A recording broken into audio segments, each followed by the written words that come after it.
को लाला। बाकी बिहारी गिरधारी कोई कहे रे नंद को लाला। बाकी बिहारी गिरधारी कोई कहे रे नंद को लाला। बाकी बिहारी गिरधारी कोई कहे रे नंद को लाला। एक ही छवि पे बलिहारी ब्रज के सब गोपी ग्वाला। यही छवि पे बलिहारी ब्रज के सब गोपी ग्वाला। राधे राधे श्यामा श्यामा। राधे राधे श्यामा श्यामा। राधे राधे श्यामा श्यामा। राधे राधे श्यामा श्यामा।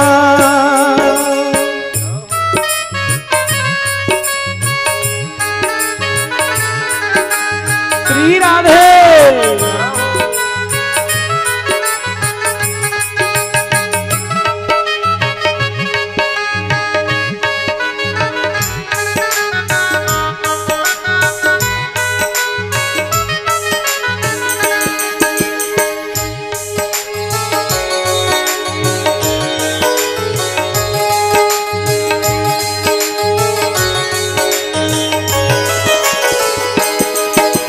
युगल चरण छवि निरख निरख।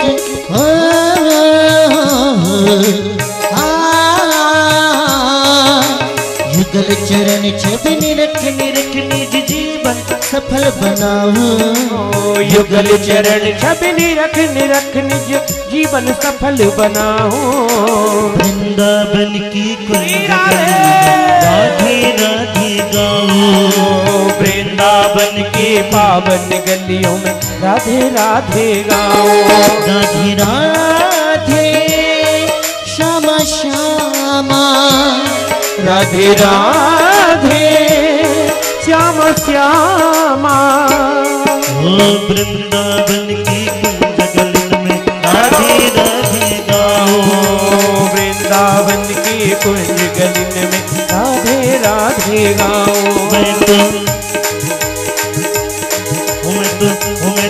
मैं तो बाकी की बाकी बन गई और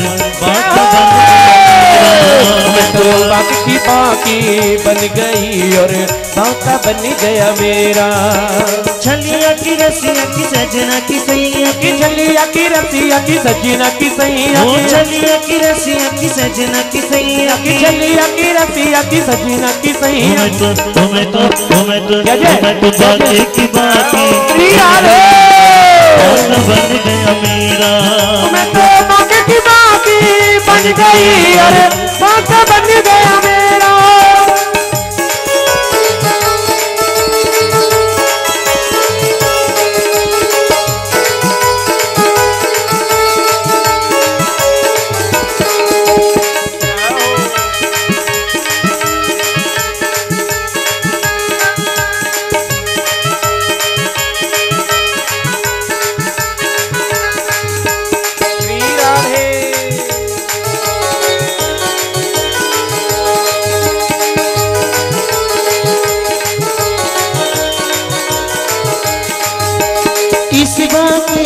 सब कुछ बाका। इस बाके का सब कुछ बाका। इस बाके का सब कुछ बाका। इस बाके का सब कुछ बाका। हमें तो बाकी की बाकी श्री राधे बाका बन गया मेरा। हमें तो बाकी की बाकी बन गई और बाका बन गया मेरा। तू मेरा प्यारा प्यारा मैं तेरा पागल। तू मेरा प्यारा प्यारा मैं तेरा पागल। तिरछी नजर से है दिल मेरा घायल। तिरछी नजर से है दिल मेरा घायल। हमें तो बाकी की बाकी बन गई और बाका बन गया मेरा। मैं तो बाकी की बाकी बन गई और बाका बन गया मेरा। बाका बन गया तो बाकी की बाकी बन गई और बाका बन गया मेरा। मैं तो बाकी की बाकी बन गई और बाका बन गया मेरा। मैं तो बाकी की बाकी बन गई और बाका बन गया मेरा। हो बाका बन गया मेरा, हो बाका बन गया मेरा, हो बाका बन गया मेरा, हो बाका बन गया मेरा, हो बाका बन गया मेरा, हो बाका बन गया मेरा। बोल वृंदावन धाम की जय, बोले बांके बिहारी लाल की जय। जय जय श्री राधे। धन्य है वृंदावन धाम कि धन धन वृंदावन रजधानी, धर्म कर्म जहाँ बटत जेवरी, मुक्ति भरे तहाँ पानी। कि वृंदावन के दो राजा, श्याम राधिका रानी। वृंदावन धाम का दर्शन कराया बराह भगवान ने, पृथ्वी के मन का अभिमान दूर हो गया। ये भगवान, मुझे तो पता ही नहीं था कि मुझसे अलग भी कुछ है।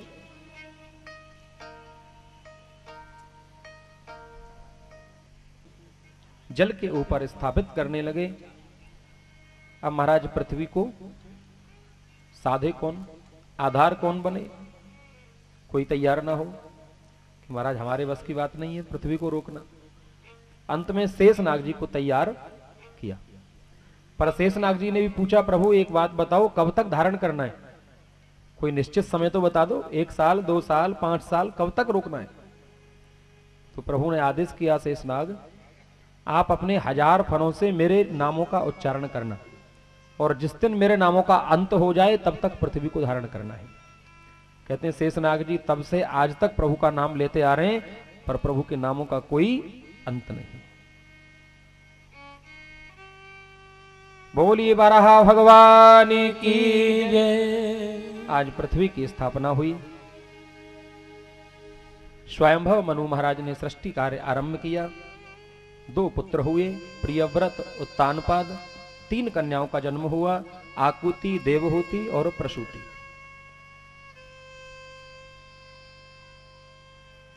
ब्रह्मा जी की एक छाया से पुत्र उत्पन्न हुए, जिनका नाम था करदम। और इन्हीं महात्मा करदम का विवाह हुआ स्वयंभव मनु महाराज की जो बीच की कन्या थी देवहूति के साथ, जिनके यहां 9 कन्याओं का जन्म हुआ, जिन्हें हम नवधा भक्ति कहते हैं। इन 9 कन्याओं को नवधा भक्ति का स्वरूप माना है।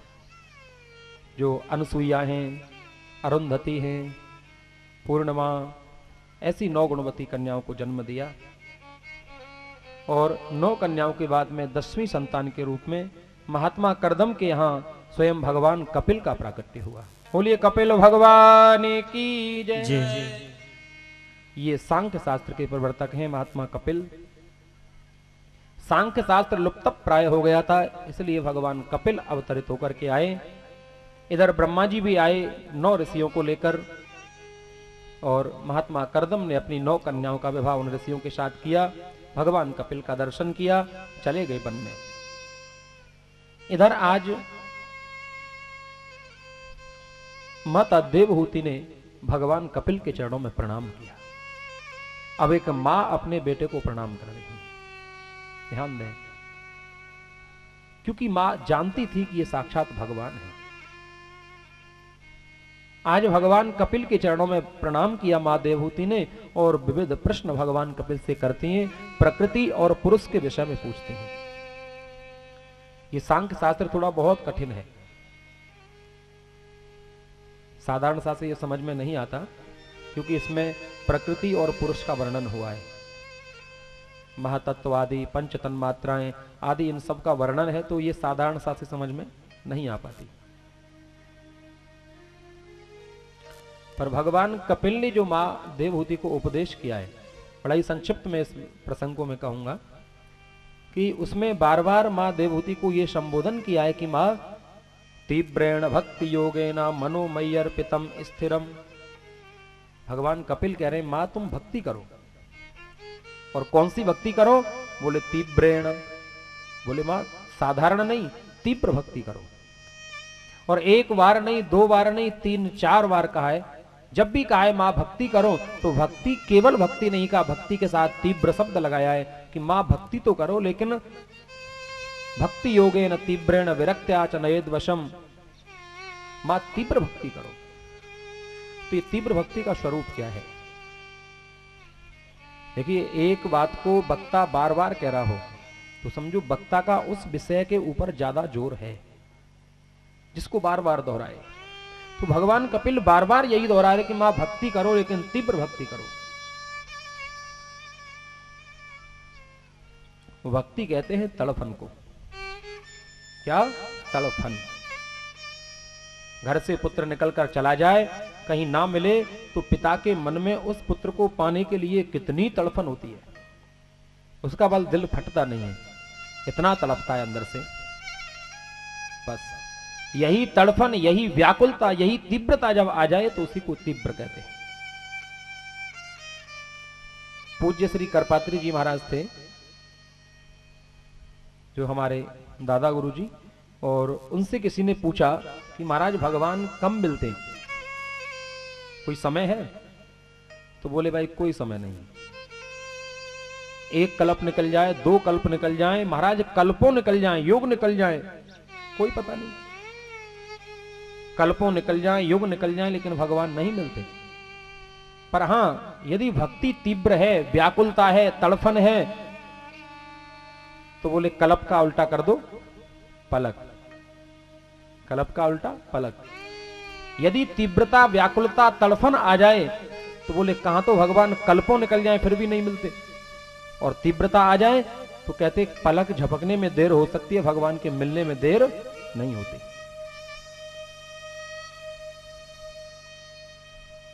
भगवान बहुत जल्दी मिल जाते हैं। एक शिष्य ने अपने गुरुजी से पूछा, बोले गुरुदेव भगवान कब मिलते और कैसे मिलते? तो गुरुजी ने कहा भाई अभी समय आएगा तो बताऊंगा। अब एक दिन क्या हुआ, गुरुजी और शिष्य दोनों गए गंगा स्नान करने। अब गंगा जी में नहा रहे थे, गुरुजी भी स्नान कर रहे थे, शिष्य भी कर रहा था। गुरु जैसे ही शिष्य ने डुबकी लगाई तो गुरुजी ने क्या किया, शिष्य का सिर कस के पकड़ा और नीचे गंगा जी में डुबा दिया और डुबाती चले गए। अब शिष्य का दम घुटने लगा, कौन सा कहता है गुरुजी छोड़ो, गुरुजी छोड़ो, मर जाऊंगा, मर जाऊंगा। ज्यादा दम घुटने लगा तो उल्टा हुआ और गुरुजी में एक लात मारी, गुरुजी पीछे गिर पड़े और कहने लगे गुरुजी तुमने तो मारना चाहा था मुझे, मर गया होता जल के अंदर में। बेटा तू जल के अंदर जब था तो तुझे बाहर निकलने के लिए कितनी तड़फन हो रही थी। बेटा ये तड़फन जीवन में जब गोविंद के प्रति आ जाएगी तो तुम्हारे पलक झपकने में देर हो सकती है, प्रभु के मिलने में देर नहीं होगी। बोले आनंद कंद भगवान की जय। तो भगवान कपिल ने अपनी मां देवहूति को बड़ा विस्तृत सांख्य शास्त्र का उपदेश किया, प्रकृति और पुरुष का वर्णन किया। मां देवहूति उपदेश सुनकर के प्रमोदित हो गई और मां देवहूति का जो शरीर है वो द्रवीभूत हो गया, यानी जल बन गया, और जल बनकर बहने लगा तो उनका नाम पड़ गया सिद्धिदा नदी। भगवान कपिल चले गए मां को प्रणाम करके सीधे गंगा सागर क्षेत्र, जहां आज भी भगवान कपिल के दर्शन होते हैं। भगवान कपिल का आश्रम है।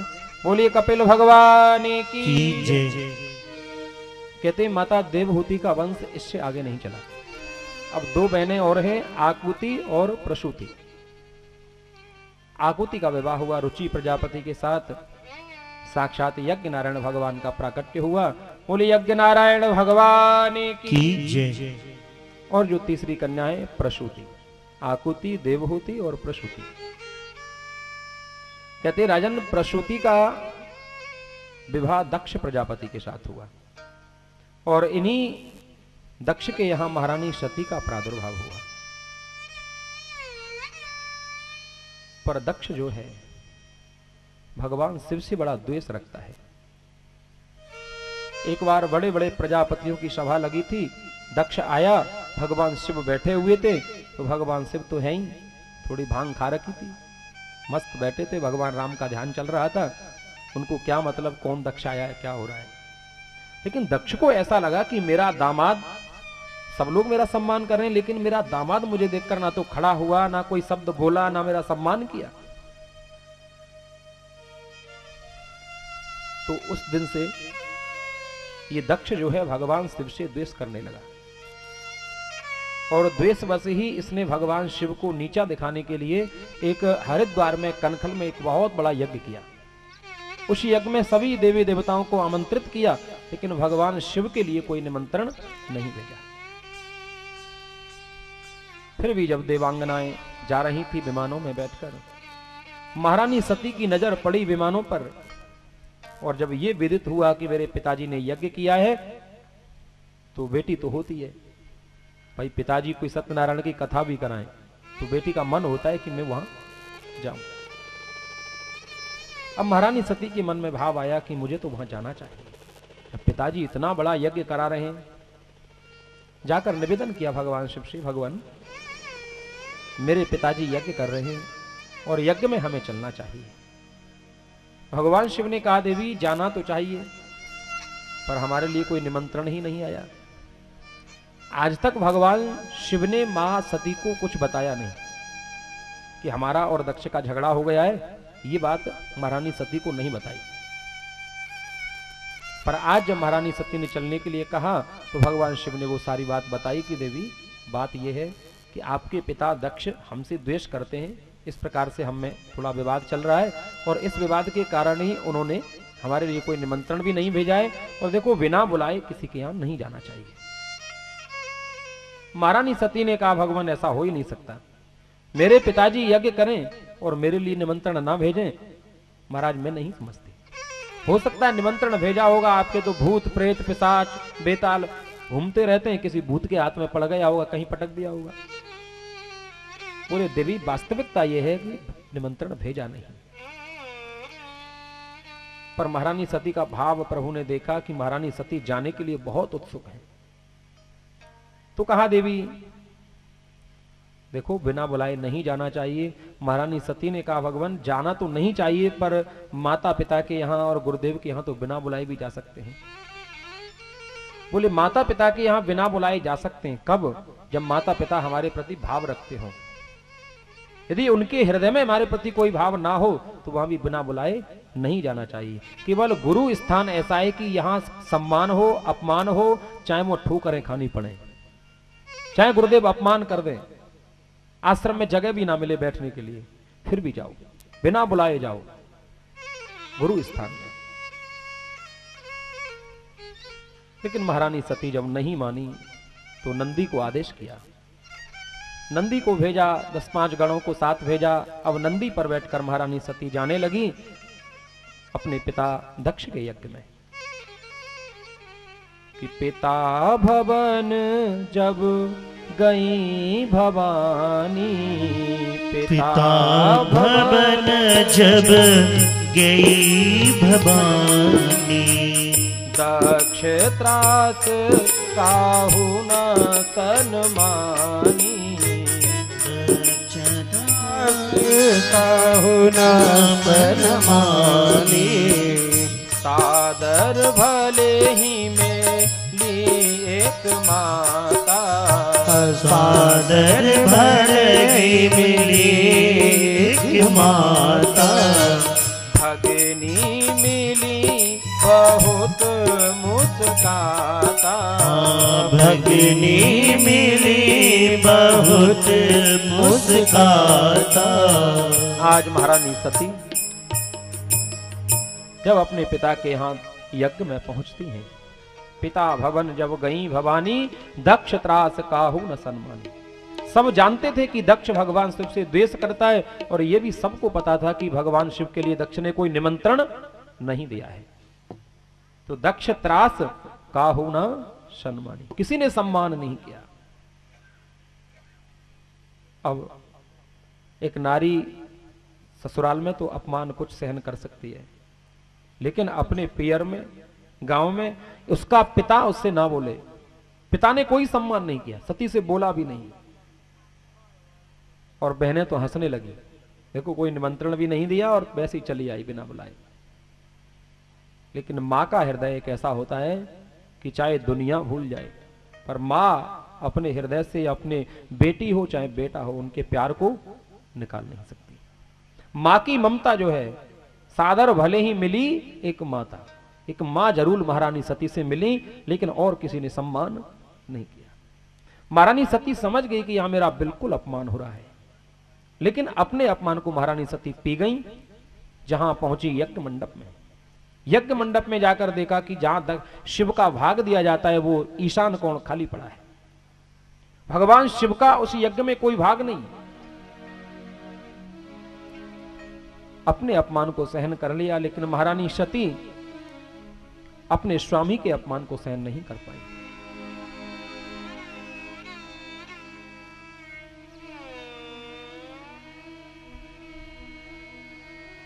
लाल लाल लोचन हो गए और अपने पिता को बहुत कुछ कहा। बोले भगवान शिव का नाम जिसके मुंह पर आ जाता है वो धन्य हो जाता है, लेकिन आपके यहां जन्म लेकर तो मेरा यह शरीर बेकार ही गया। अरे अब मैं लौटकर जाऊंगी और भगवान शिव कहीं मुझे दाक्षायणी कहेंगे तो मुझे कितनी शर्म आएगी। महारानी सती ने दक्ष को बहुत कुछ कहा और कहकर के वही योगाग्नि में स्थित हो गई। योगाग्नि में स्थित होकर के वही अपने प्राणों को त्याग दिया। 10-5 गण जो साथ आए थे, जब वो कुछ वहां यज्ञ में जब खलबली करने लगे तो भृगु ऋषि ने वहां अभिमंत्रित जल से छींटे लगाकर सबको भगा दिया। जाकर भगवान शिव को पता चला तो भगवान शिव को क्रोध आ गया, और जहां क्रोध आया तो भगवान शिव ने अपने सिर में से एक जटा निकाली और जैसी जमीन पर पटकी तो एक वीरभद्र नाम का गण पैदा हो गया। हाथ में त्रिशूल लेकर बड़ा लंबा तगड़ा शरीर। भगवान शिव ने आदेश दिया, जाओ वीरभद्र और दक्ष के यज्ञ का विध्वंस कर दो, दक्ष का सिर काटकर यज्ञ में आहुति दे दो। वीरभद्र ने विशाल सेना ली, भूत प्रेत पिशाच कूष्मांड वेताल, और दक्ष के यज्ञ को जाकर विध्वंस किया। भृगु ऋषि की दाढ़ी उखाड़ ली। जब भगवान शिव का अपमान कर रहा था दक्ष, तो भग देवता भी नेत्र दिखा रहा था।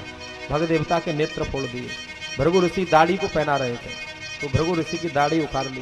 पूसा दांत दिखा रहे थे, पूसा के दांत तोड़ दिए, और ये दक्ष का सिर जो है वो धड़ से अलग कर दिया और यज्ञ में आहुति दे दी। बाद में सब देवता आए भगवान शिव के पास, प्रार्थना की। आज भगवान शिव आए कनखल में, दक्ष यज्ञ में आए। दक्ष के बकड़े का सिर लगाया गया, यज्ञ में पूर्णाहुति की। साक्षात यज्ञ नारायण भगवान प्रकट हुए। आज सब ने मिलकर यज्ञ नारायण भगवान के चरणों में वंदन किया। बोले यज्ञ नारायण भगवान की जय। ये तो आपने श्रवण किया 3 कन्याओं के वंश का, आकुति, देवहूति और प्रसूति। अब आइए चलते हैं, 2 पुत्र हैं, प्रियव्रत और उत्तानपाद।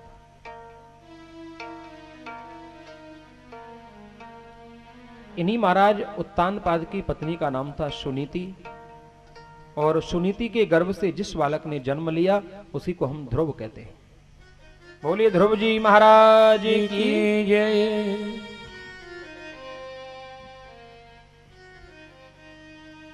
उत्तानपाद कहते हैं, हर जीवात्मा का नाम उत्तानपाद है। हर जीव उत्तानपाद है।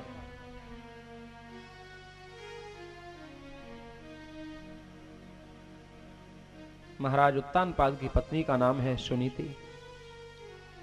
शास्त्र कहते हैं ना गृहम गृहमित्याहु गृहणी गृहमुच्यते, कि वास्तव में घर को घर नहीं कहते। एक गृहणी का दूसरा नाम ही घर है, क्योंकि ईंट और पत्थर से बने हुए मकान को यदि घर कहने लगे तो संतों के आश्रम भी तो ईंट पत्थर से बनते हैं, उनको घर संबोधन क्यों नहीं करते? क्योंकि ना गृहम गृहमित्याहु गृहणी गृहमुच्यते, वास्तव में गृहणी का नाम ही घर होता है। यत्र नार्या पूज्यन्ते रमन्ते तत्र देवता, शास्त्रों में तो यहां तक आया कि जिस घर में नारी का सम्मान होता है उस घर में देवताओं का वास होता है। इसलिए महाराज उत्तानपाद पत्नी का बहुत आदर करते हैं, सम्मान करते हैं। एक बार महाराज उत्तानपाद गए सुदूर प्रांत में घूमने के लिए, तो वहां के एक राजा थे सुदर्शनाचार्य, जिनकी पुत्री का नाम था सुरुचि। सुरुचि बहुत सुंदर थी।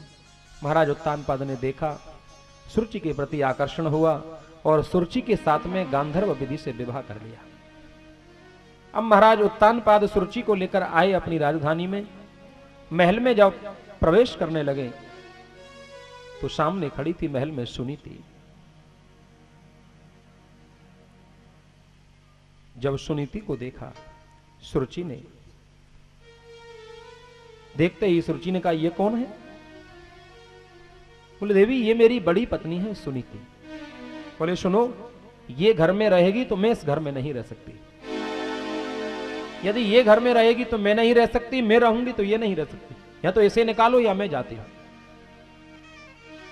आदरणीय सुखदेव जी महाराज कहते, राजन, महाराज उत्तानपाद का मन सुरुचि के प्रति बहुत आकर्षित था। अपनी बड़ी पत्नी सुनीति, सुशील पत्नी को घर से निकाल दिया। सुनीति गर्भवती थी। एक गर्भवती नारी, ऐसी अवस्था में महाराज उत्तानपाद के मन में ऐसा कुभाव आया कि अपनी छोटी पत्नी सुरुचि के कारण अपनी बड़ी पत्नी सुनीति का त्याग कर दिया। सुनीति बेचारी क्या करती, गर्भवती नारी। महाराज ने घर से निकाल दिया तो घर से बाहर एक कुटिया में रहने लगी। एक पर्ण कुटी में सुनीति रहती है।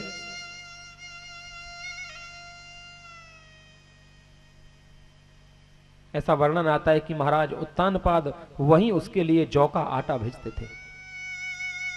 वहीं कुटिया में रहती थी सुनीति। उसी कुटिया में सुनीति ने एक सुंदर बालक को जन्म दिया और इसी बालक का नाम है ध्रुव। सुनीति ने मन में संकल्प किया कि अपने पुत्र को मैं तेजस्वी बनाऊंगी, यशस्वी बनाऊंगी, मनस्वी बनाऊंगी, भगवान का परम भक्त बनाऊंगी। वास्तव में स्त्री चाहे तो कुछ भी कर सकती है। स्त्री चाहे तो घर को मंदिर बना सकती है, स्त्री चाहे तो घर को स्वर्ग बना सकती है, स्त्री चाहे तो वैकुंठ बना सकती है, और स्त्री चाहे तो घर को नरक भी बना देती है। शास्त्रों में आया है कि हमारे बच्चे की सबसे पहली गुरु है मां। मां चाहे तो बच्चे को संत बना दे, मां चाहे तो भक्त बना दे, मां चाहे तो जेब कतरा बना दे, चोर डाकू बना दे, मां चाहे तो बच्चे को कुछ भी बना सकती है, क्योंकि बच्चे की सबसे पहली गुरु है मां। जैसे संस्कार मां बचपन में डालती है बच्चे में, बस वही जीवन पर्यंत बच्चे में रहते हैं। भाई कोई कच्चा घड़ा है, उस पर रेखा बनाते हैं, पक जाता है, पकने के बाद फिर वो मिटती थोड़ी है। और शास्त्रों में तो यहां तक आया कि माता